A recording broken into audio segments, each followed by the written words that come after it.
Assalamualaikum warahmatullahi wabarakatuh. Waalaikumsalam warahmatullahi wabarakatuh. Mada darsuna al-ana?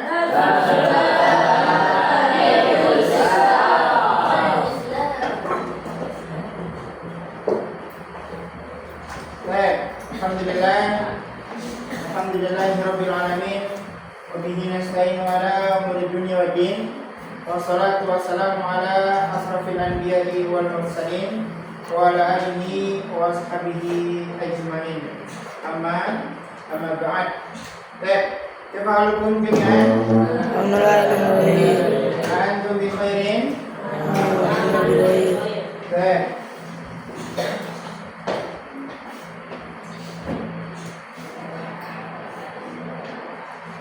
Amal ada Qobla dia tidak ada senang jadi sebelum kita masuk ke pembelajaran yang baru, itu ada Al-Mahdi, masa pembaharuan dan peralihan. Sebelum kita masuk ke pembelajaran baru, Sas'alukum an darsina Al-Mahdi. Saya akan bertanya materi yang telah dibahas oleh Ustaz Anang di pertemuan yang lalu.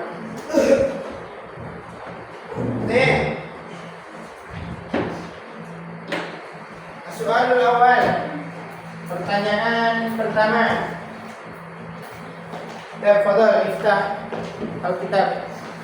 Silakan dibuka, silakan lihat kitabnya. Soal awal. Pertanyaan pertama. Anta ya Umam. Kamu Umam.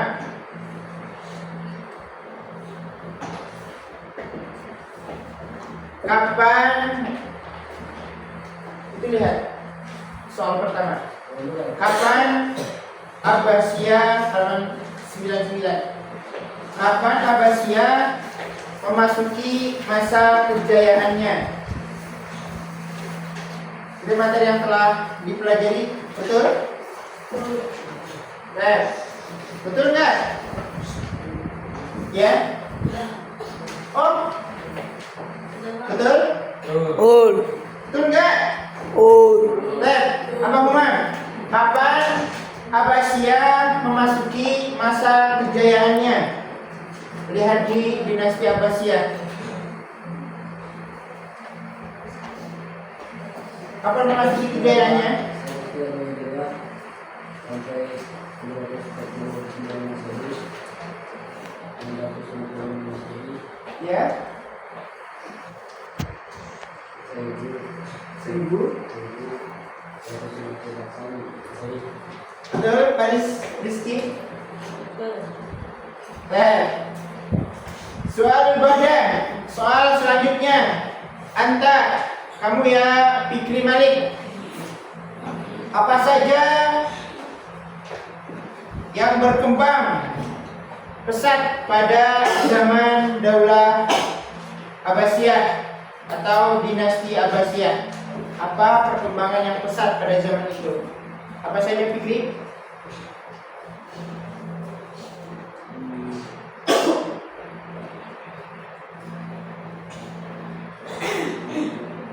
Apa?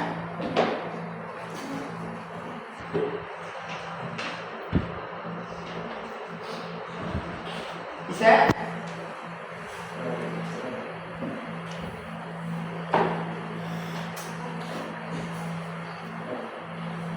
Baik. Kamu, Azizi, apa saja yang berkembang pesat pada saat itu atau pada zaman tersebut? Apa Azizi? Yang berkembang pesat?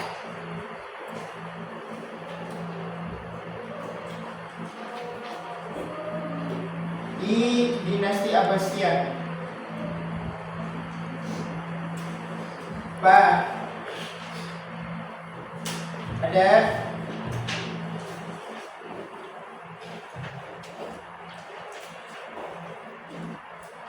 apa yang berkembang pesat Azizi? Kamu Keanu, apa yang berkembang pesat pada zaman Daulah Abbasiyah atau dinasti Abbasiyah. Apa saja yang berkembang besar?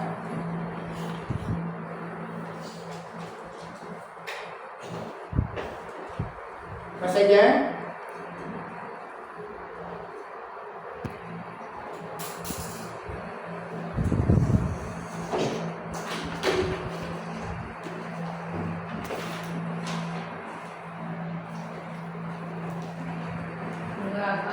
Tradisi makanan berkembang.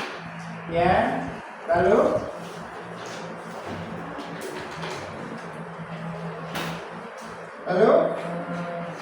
Menegakkan tata laksana Hmm. pemerintahan yang baik yang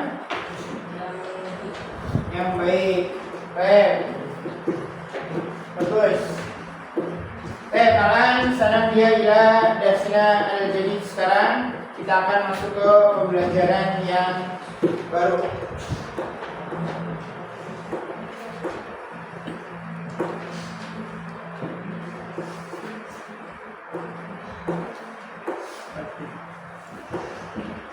Baik, silakan dibuka halaman 99.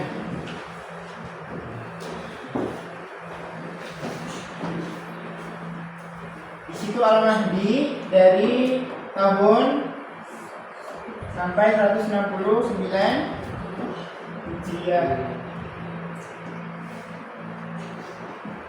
Apa yang pertama? Ada masa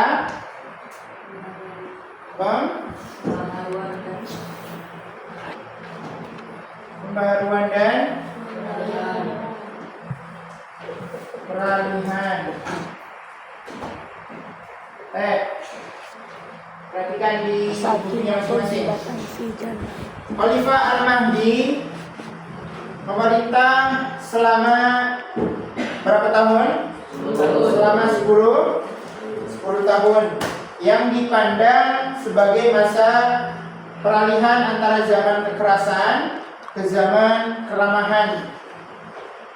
Di sana terdapat banyak luasnya ilmu pengetahuan dan luasnya peradaban menjadi perhiasan pada masanya dan para khalifah sesudahnya. Nah, Al-Mahdi memulai masa pemerintahannya dengan melakukan beberapa macam, contohnya perbaikan dan pembangunan. Nah, berkat harta peninggalan yang amat banyak sejak zaman Abu Ja'far Al-Mansur atau yang sudah dibahas di materi sebelumnya, ya, diantaranya ada beberapa macam, yaitu satu, apa yang ditinggalkan oleh Abu Ja'far Al-Mansur? Satu apa? Mendirikan bangunan tempat air di sepanjang jalan ke Mekah untuk minuman kafilah-kafilah yang berlalu. Ya, itu yang dibangun oleh Abu Ja'far Al-Mansur, peninggalannya.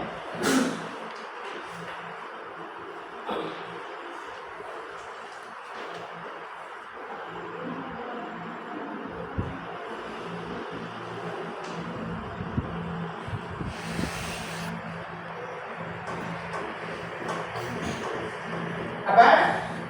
Mendirikan atau membangun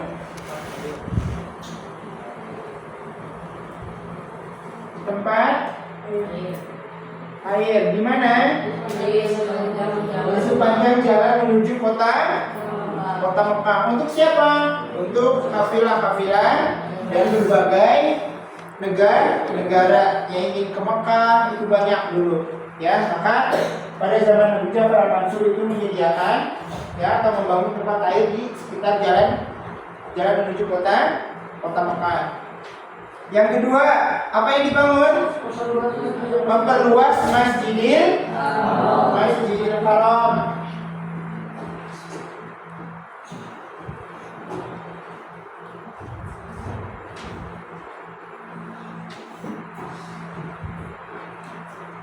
Nah, pada zaman itu, ya, Islam itu sudah tersebar luas, ya, berbagai penjuru sudah mengetahui. Maka banyak yang ingin berkunjung kemana? Kota Mekah. Maka salah satu yang dibangun oleh Abu Ja'far al-Mansur adalah memperluas Masjidil Haram. Yang ketiga, apa yang dibangun? Membangun pos berunta dan berkuda di antara Mekah, Madinah dan Yaman.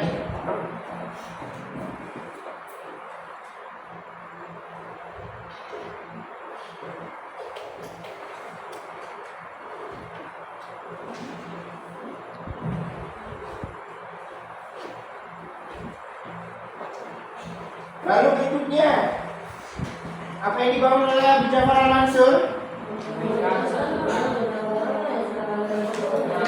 Memberikan santunan tetap kepada mereka yang sudah tidak mampu lagi bekerja, ya, agar tidak mengemis. Maksud tidak bisa bekerja bagaimana?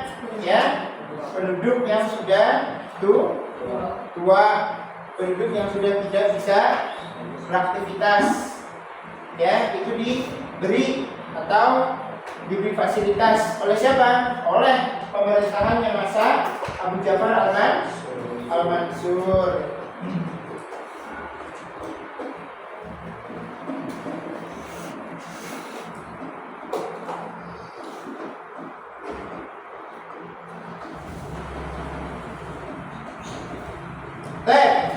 Itu ada 4 yang peninggalan Abu Ja'far al-Mansur dan dilanjutkan oleh Al-Mahdi. Nah, Al-Mahdi juga dikenal pemurah dan dermawan, bahkan hampir mendekati sifat boros, ya. Jadi apa yang mereka miliki, ya, harta yang Al-Mahdi miliki itu dia keluarkan semuanya. Untuk apa? Untuk pembangunan. Untuk apa? Untuk perluasan. Untuk apa? Untuk masyarakat.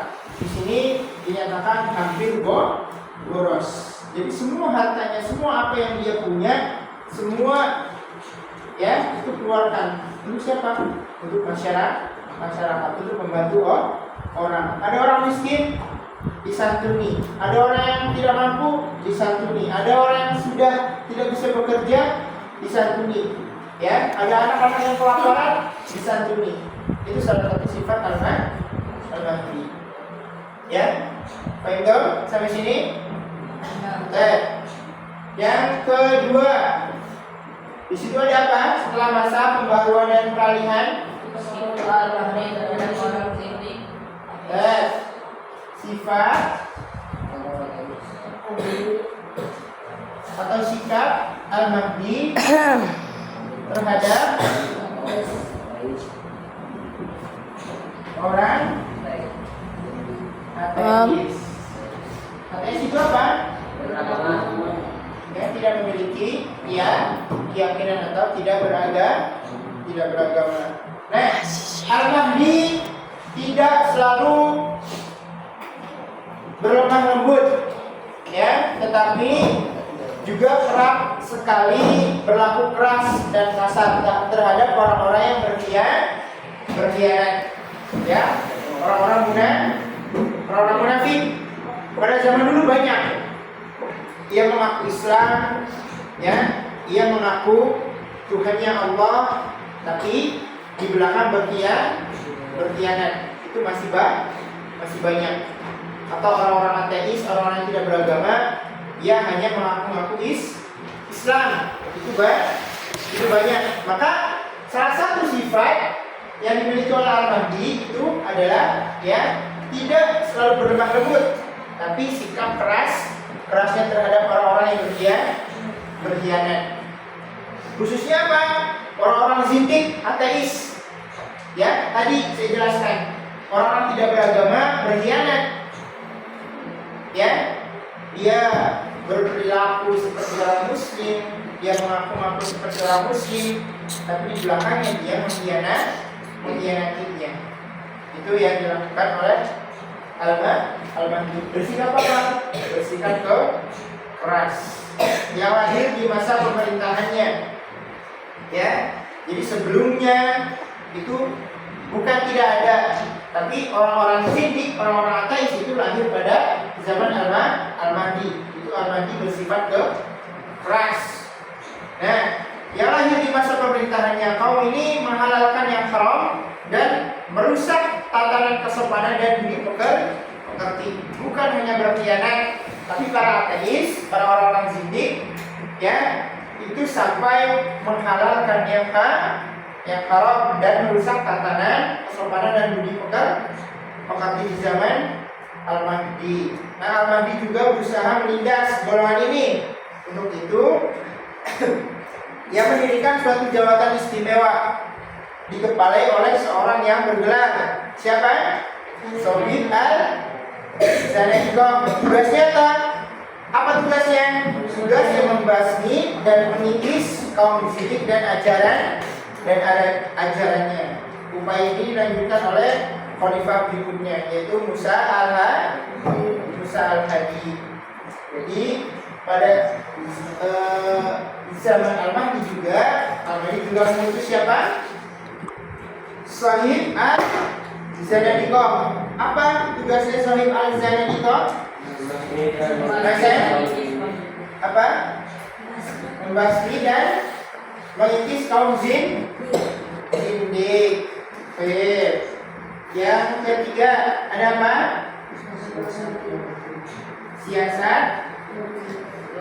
Siasat luar negeri. Pada daulah zaman Abbasiyah, pada zaman Al-Mahdi itu disegani, bahkan ditakuti oleh kerajaan-kerajaan lain karena kebesarannya dan keagungan dan kekuasaannya. Perselisihan tiada henti antara Bani Abbas dan Bani Umayyah di Andalus. Andalus itu di mana? Spanyol ya sekarang. Membentangkan jalan bagi Maharaja Karel de Groot bersahabat dengan para khalifah Abbasiyah. Hal ini menguntungkan khalifah Abbasiyah di dalam peperangan tiada henti dengan kekuatan Imperium Bizantium. Nah, laskar Islam pada saat itu menyerang ke dalam daerah Romawi sehingga sampai ke Anggora atau Ankara di Asia Kecil. Untuk membalas apa? Peristiwa Kaisar Bizantium. Nah, setelah itu Kaisar Bizantium mengerahkan laskarnya atau pasukannya menyerang negeri-negeri Islam di perbatasan Syria. Kalau Syria sekarang itu dekat antara Kairo dengan Palestina. Itu ada negeri yang namanya Syria. Nah, dia menyerang perbatasan Syria hingga laskar Islam dapat dipukul mundur. Kemudian tiba giliran Al-Mahdi membalas serangan tersebut. Nah, pada tahun 163 Hijriah dibentuklah sebuah laskar besar di bawah pimpinan putranya sendiri Harun ar-Rasyid. Pada tahun berapa itu? 163 Hijriah. Apa? Pada 163 Hijriah di situ apa? Dibentuknya sebuah laskar besar. Pimpinan putranya sendiri siapa? Harun ar-Rasyid. Jadi siapa yang membentuk atau membuat laskar besar pada zaman itu? Harun ar-Rasyid. Dibantu oleh Panglima Khalid al-Barmaki. Nah, tentara ini dapat menumbangkan segala menghalanginya, ya, segala yang menghalanginya mereka tumbangkan, sehingga dia dapat menaklukkan benteng Semala. Apa yang ditaklukkan? Benteng Semala, sebuah benteng terkuat milik Bizantium pada tahun 163 Hijriah. Nah, pada tahun 165 Hijriah, Al-Mahdi mengadakan penyerangan sekali lagi dengan angkatan perang yang juga dipimpin oleh Harun ar-Rasyid. Kali ini Harun maju, ya Harun ar-Rasyid itu maju sampai ke tepi selat Bosporus sehingga dapat memaksa Ratu Irene atau siapa pemangku jabatan kaisar yang mewakili putranya, ya yang masih kecil, berkuasa tahun 780 sampai 790 97 Masehi. Membayar upati tiap tahun pada daulah Islamnya berapa besar? 90.000 dinar. Nah, peperangan pun berakhir dengan perjanjian gencatan senjata antara kedua belah pihak selama 3 tahun. Di masa Al-Mahdi, umat Islam juga memperluas dakwahnya di negeri-negeri timur. Mereka memasuki tanah Hindustan dan menghadapi beberapa pertempuran yang hebat, membakar kuli-kuli dan patung-patung Buddha, kuil-kuil dan patung-patung Buddha. Akan tetapi akhirnya penjarahan ini menimbulkan bencana besar. Apa itu? Ya, atas angkatan perang Abbasiyah. Mereka banyak yang mati terkubur di dasar laut. Karena apa? Karena kapal-kapal mereka musnah, dihancurkan badai Teluk Persia. Ya, jadi banyak, bukan hanya di daerah mereka, tapi siasat luar negeri, ya, dia berdakwah ke mana? Spanyol, dia lari ke Syria, dia lari ke Syam, mereka lari sampai ke timur. Mereka semua taklukkan, ya. Itu yang ada di poin siasat luar negeri. Lalu yang terakhir apa? Wafatnya Al-Mahdi pada 22 Muharram 169 Hijriah yang bertepatan dengan 4 Agustus 785 Masehi. Khalifah Al-Mahdi wafat. Ia berwasiat mewariskan kedudukan khalifah kepada 2 orang putranya. Siapa? 2 orang putranya. Wafatnya Al-Mahdi. Siapa 2 putranya? Musa Al-Hadi dan siapa? Siapa namanya? Panggilan siapa? 2 putranya? Musa Al-Hadi dan Harun ar-Rasyid. Siapa Rafi? 2 putranya siapa namanya? Musa Al-Hadi dan Harun ar-Rasyid. Ia mewariskan kedudukan khalifah kepada 2 orang putranya. Jadi kekuasaan mereka salurkan, mereka wariskan kepada 2 putranya.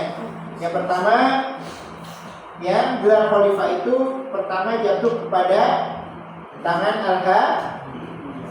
Al-Hadi. Nah, setelah Al-Hadi baru ke Harun ar-Rasyid, ya. Jadi pada tahun berapa Al-Mahdi itu wafat? Pada tahun berapa Al-Mahdi wafat? Al-As 22 Muharram 169 Hijriah. Selanjutnya, ya, itu dilanjutkan oleh siapa? Wow. Musa Al-Hadi. Setelah Musa Al-Hadi dilanjutkan oleh siapa? Harun ar-Rasyid. Mungkin ini yang bisa dapat saya sampaikan. Yang pertama, di zaman Al-Mahdi serta peninggalan Abu Ja'far Al-Mansur, tentang apa yang diperbuat oleh Al-Mahdi. Yang pertama ada masa pembaruan dan peralihan. Yang kedua ada sifat Al-Mahdi terhadap orang-orang ateis atau orang-orang zindik. Yang ketiga ada siasat luar negeri pada zaman kepemimpinan Al-Mahdi. Yang terakhir ada kisah wafatnya Al-Mahdi. Sekarang sebelum kita masuk ke tanya jawab, ya sekarang silakan dibuka bukunya di halaman 99 dari Al-Mahdi ya sampai peninggalan wafatnya Al-Mahdi. Silakan dibaca, ya silakan dicermati, silakan dipahami sebelum kita masuk ke sesi tanya jawab. Silakan dibuka dan dibaca. Mam.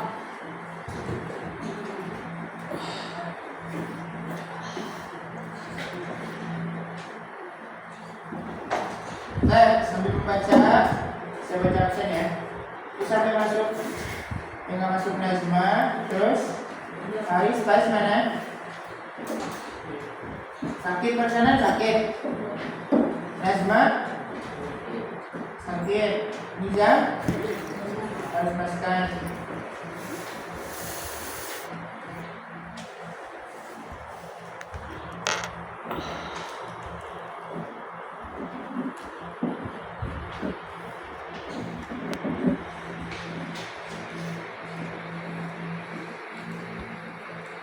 Dan Taman Hanif Rabbani, Ahmad Rafi'i, Altaf, Yarji. Andrika, Arfa, Yarji. Farizal, Faizan, ada Faris Rizki, Faris Adnan, Arif,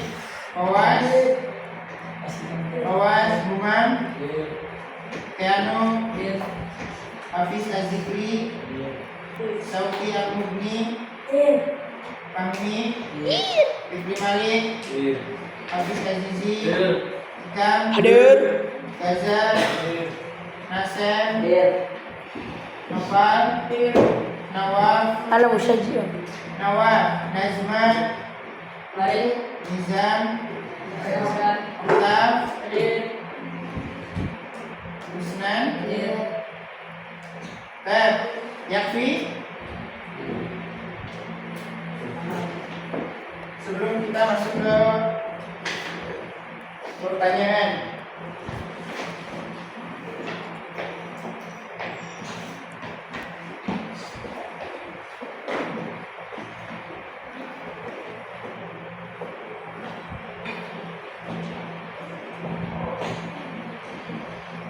Yakfi, cukup? Oke. Tab. Aswarul awal.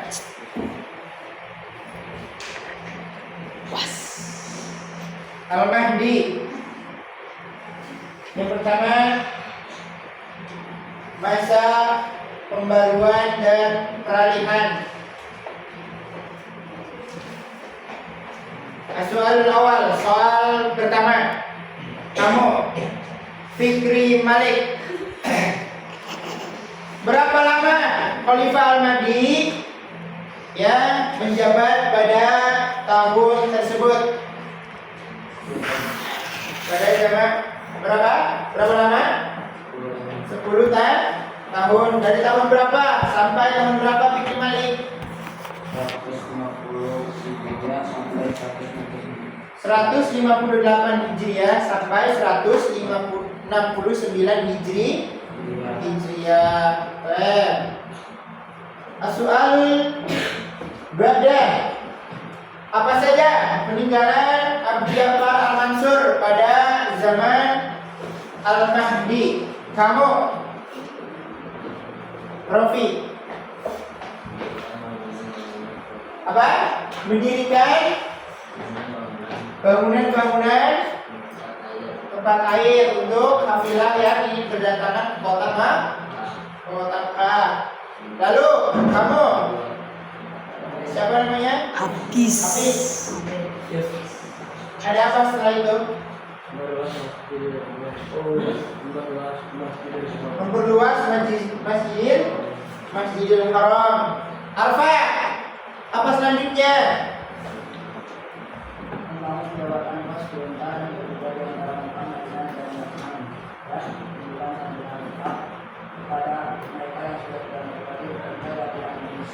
Iya, baik.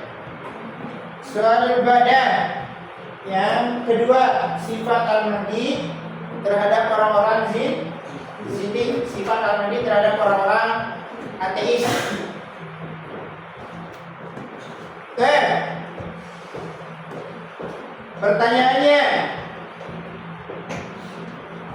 siapakah yang diutus oleh Al-Mahdi untuk memberantas dan membasmi orang-orang zindik atau orang-orang ateis? Kamu, Azizi, siapa yang diutus oleh Al-Mahdi?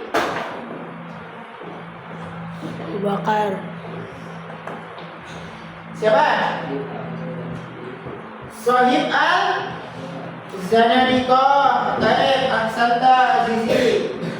Bada siasat luar negeri.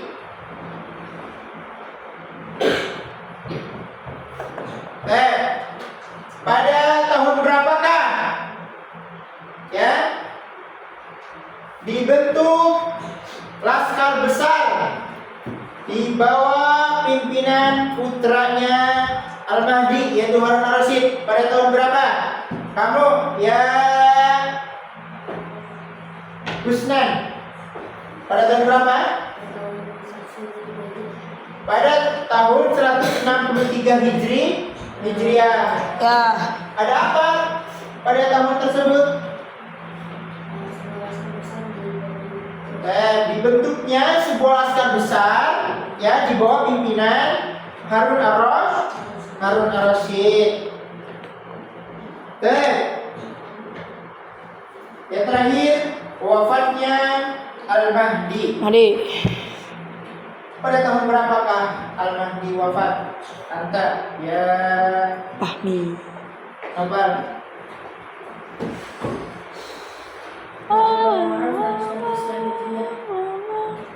Dua 22 Muharram 169 Ya. Hijriah yang bertepatan dengan 4 Agustus 785 Masehi. Khalifah Al-Mahdi itu wafat. Dan apa yang ia wasiatkan?